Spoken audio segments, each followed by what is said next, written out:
मित्रांनो, आजचा बॅगचा पंप बघा. एकदम फाडूवाला आहे. तुम्हाला पण अशी बॅग पाहिजे का? चला तर सुरू करूया. पहिला सेट घ्यायचा बॉडी वेट पुलअप. याचे 4 सेट करायचे, जातीन तेवढ्या रिपिटेशन करायच्या. पुढचा सेट घ्यायचा वाईड ग्रिप लॅग पुल डाऊन. याचे सेट करायचे तर आपल्याला 3 रिपिटेशन असतील 8 ते 10 आणि एकदम प्रॉपर मारायचा. मी मारते ना तसंच मारा. पुढचा सेट घ्यायचा रिव्हर्स बार्बल कल.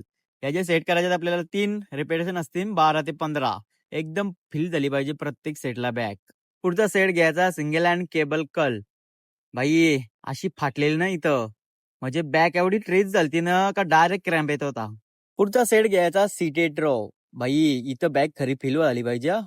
इथे एकदम प्रॉपर प्रेशर येतोय.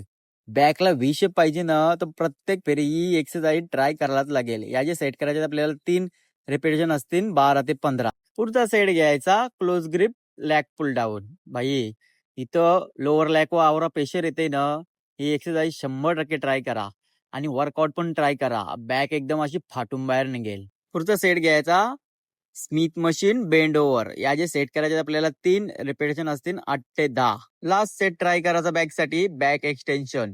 याचे सेट करायचे 2 रिपिटेशन करायच्या 15 ते 16 आणि तुम्ही प्लेट पण हाताने घेऊ शकता. लगेच यायचा बायसेप करा. बायसेप साठी पहिला सेट घ्यायचा सिंगल हँड डंबल कल. हे हातान मारून झाल्यावर लगेच ते हातान मारायचा. बाई दोन्ही हातानं प्रेशर आला पाहिजे आणि एवढा भारी वाटतंय ना, जसा डंबल मी होल्ड करते ना तसा तुम्ही पण होल्ड करा. पुढचा सेट घ्यायचा प्रिचल कर्ल. बाई आता बायसेपचा पंप बघा. याचे सेट करायचे आपल्याला 3 रिपिटेशन ठेवायच्या 15 ते 16 आणि एकदम कंट्रोल फॉर्म मारायचा. लास्ट सेट घ्यायचा सिंगल हँड हॅमर कर्ल. याचे सेट करायचे आपल्याला 3 रिपिटेशन असतील अनलिमिटेड जातीन तेवढ्या. जोपर्यंत प्रेशर एकदम फाटून नाही येत ना तोपर्यंत मारत राहायचा. वर्कआउट आवरला असेल तर आपल्याला फॉलो करा, जेणेकरून अशा वर्कआउटचे व्हिडिओ तुम्हाला बघायला भेटतील.